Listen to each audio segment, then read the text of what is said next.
ಎಲ್ರಿಗೂ ನಮಸ್ಕಾರ. ನ್ಯೂಸ್ 18 ಕನ್ನಡದ ಡಿಜಿಟಲ್ ಕಂಟೆಂಟ್ಗೆ ಸ್ವಾಗತ. ನಾನು ಸುನಿಲ್ ಗೌಡ. ಸ್ನೇಹಿತರೆ, ಜೀವನದಿ ಕಾವೇರಿ ಹಳೆ ಮೈಸೂರು ಭಾಗದ ಜನರ ಜೀವನಾಡಿ. ಈ ತಾಯಿ ಅನೇಕ ಜನರ ಅಂದರೆ ಮೈಸೂರು, ಮಂಡ್ಯ, ಬೆಂಗಳೂರು ಜನರ ದಾಹವನ್ನು ನೀಗಿಸ್ತಾ ಇದ್ದಾಳೆ. ಇಂಥ ಕಾವೇರಿ ನದಿಯ ಒಡಲನ್ನು ಭೂಗಳ್ಳರು ಇತ್ತೀಚೆಗೆ ಆಕ್ರಮಿಸ್ಕೊಳ್ತಾ ಇದ್ದಾರೆ. ಸಾಕಷ್ಟು ದಿನಗಳಿಂದ ಈ ಭೂಗಳ್ಳರ ವಿರುದ್ಧವಾಗಿ ಒಂದಷ್ಟು ಜನರು ಹೋರಾಟವನ್ನು ಮಾಡ್ತಾ ಇದ್ದಾರೆ. ನಾವು ಕೂಡ ಸಾಕಷ್ಟು ಬಾರಿ ಸುದ್ದಿಗಳನ್ನು ಮಾಡಿದ್ವಿ. ಹೀಗಾಗಿ ಉಪ ಲೋಕಾಯುಕ್ತರು ಕಾವೇರಿ ನದಿ ಆಸುಪಾಸಿನ ಜಾಗಕ್ಕೆ ಭೇಟಿಯನ್ನು ಕೊಟ್ಟು ಆ ಒಂದು ಸಂದರ್ಭದಲ್ಲಿ ಅಲ್ಲಿ ಏನು ನದಿಯನ್ನು ಆಕ್ರಮಿಸ್ಕೊಂಡಿದ್ದಂಥ ಒಂದಷ್ಟು ರೆಸಾರ್ಟ್ಗಳನ್ನು ತೆರವುಗೊಳಿಸಬೇಕು ಅನ್ನುವಂಥ ನಿಟ್ಟಿನಲ್ಲಿ ಉಪ ಲೋಕಾಯುಕ್ತರು ಕೂಡ ಸೂಚನೆಯನ್ನು ಕೊಟ್ಟಿದ್ದರು. ಅದರ ಜೊತೆಗೆ ಸುಮೋಟೋ ಕೇಸನ್ನು ಕೂಡ ದಾಖಲು ಮಾಡಿದರು.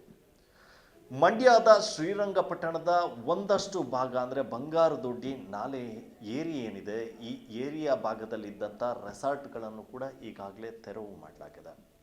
ಆದರೆ ಮತ್ತೊಂದಷ್ಟು ಮಾತುಗಳು ಕೇಳಿಬರ್ತಾ ಇತ್ತು. KRSನ ಹಿನ್ನೀರಿನ ಭಾಗದಲ್ಲಿ ಸಾಕಷ್ಟು ಭೂಮಿಯನ್ನು ಒತ್ತುವರಿ ಮಾಡಿಕೊಳ್ಳಲಾಗಿದೆ. ಈ ಒತ್ತುವರಿಯನ್ನು ತೆರವುಗೊಳಿಸಬೇಕು ಅನ್ನುವಂಥ ನಿಟ್ಟಿನಲ್ಲಿ ಸಾಕಷ್ಟು ವಿಚಾರಗಳು ಕೂಡ ಬಂದಿತ್ತು. ಜೊತೆಗೆ ಈ ವಿಚಾರ DCM ಆಗಿರ್ತಕ್ಕಂಥ DK ಶಿವಕುಮಾರ್ ಹಾಗೆ ಮುಖ್ಯಮಂತ್ರಿಗಳವರೆಗೂ ಕೂಡ ಈ ಒಂದು ವಿಚಾರವನ್ನು ಮುಟ್ಟಿಸಲಾಗಿತ್ತು. ಯಾಕೆ ಅಂತಂದರೆ, ಕಾವೇರಿ ಹಿನ್ನೀರಿನ ಪ್ರದೇಶದಲ್ಲಿ ಏನು ಒತ್ತುವರಿಯನ್ನು ಮಾಡಿಕೊಂಡಿದ್ರು, ಈ ಒತ್ತುವರಿಯಿಂದ ಏನು ಡ್ಯಾಮ್ಗೆ ಶೇಖರಣೆ ಆಗ್ತಿದ್ದಂಥ ನೀರಿನ ಸಂಗ್ರಹ ಏನಿದೆ, ಇದು ಕ್ರಮೇಣವಾಗಿ ಕಡಿಮೆ ಆಗ್ತಾ ಬರ್ತಾ ಇತ್ತು. ಇದು ಸಾಕಷ್ಟು ಆತಂಕಕ್ಕೆ ಕಾರಣವಾಗಿತ್ತು. ಯಾಕೆಂದರೆ ಮಳೆಗಾಲ ಬಂದಂಥ ಸಂದರ್ಭಗಳಲ್ಲಿ, ಡ್ಯಾಮ್ ತುಂಬಿದಂಥ ಸಂದರ್ಭದಲ್ಲಿ ಏನು ಡ್ಯಾಮ್ನ ಹಿನ್ನೀರಿನ ಪ್ರದೇಶ ಏನಿದೆ, ಈ ಹಿನ್ನೀರಿನ ಪ್ರದೇಶ ಭರ್ತಿ ಆಗಿಬಿಡ್ತಿತ್ತು. ಈ ಭರ್ತಿ ಆಗೋದ್ರಿಂದ ಆಸುಪಾಸಿನಲ್ಲಿರ್ತಕ್ಕಂಥ ಗ್ರಾಮಗಳಲ್ಲಿ ಪ್ರವಾಹದ ಪರಿಸ್ಥಿತಿ ಉಂಟಾಗ್ತಾ ಇತ್ತು.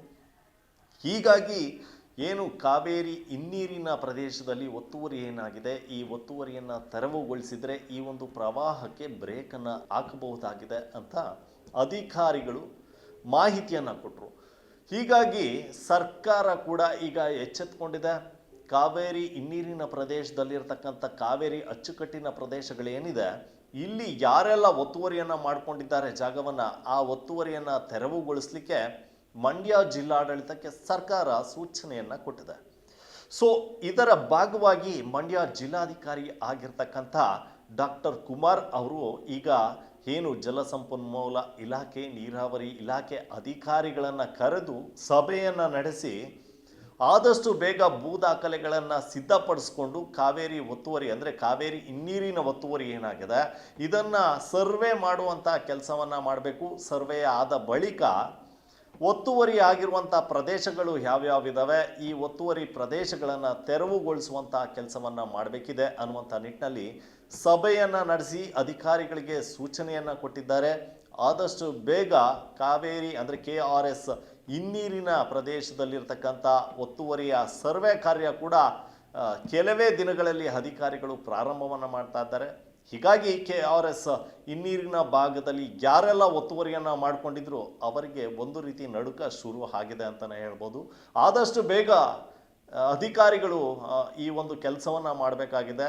ಕಾವೇರಿ ನದಿಯನ್ನು ಉಳಿಸುವಂಥ ಕೆಲಸವನ್ನು ಅಧಿಕಾರಿಗಳು ಮಾಡಬೇಕಾಗಿದೆ. ನಿರ್ಭೀತ, ನಿಷ್ಪಕ್ಷಪಾತ, ವಿಶ್ವಾಸಾರ್ಹ ಸುದ್ದಿಗಳಿಗೆ ಮತ್ತೊಂದು ಹೆಸರಾಗಿರುವ ನ್ಯೂಸ್ 18 ಕನ್ನಡ ಈಗ ಆಪ್ನಲ್ಲೂ ಲಭ್ಯವಿದೆ. ದಯವಿಟ್ಟು ಇಲ್ಲಿರುವ QR ಕೋಡ್ ಸ್ಕ್ಯಾನ್ ಮಾಡಿಕೊಂಡು ಆಪ್ ಡೌನ್ಲೋಡ್ ಮಾಡೋದನ್ನ ಮರಿಬೇಡಿ.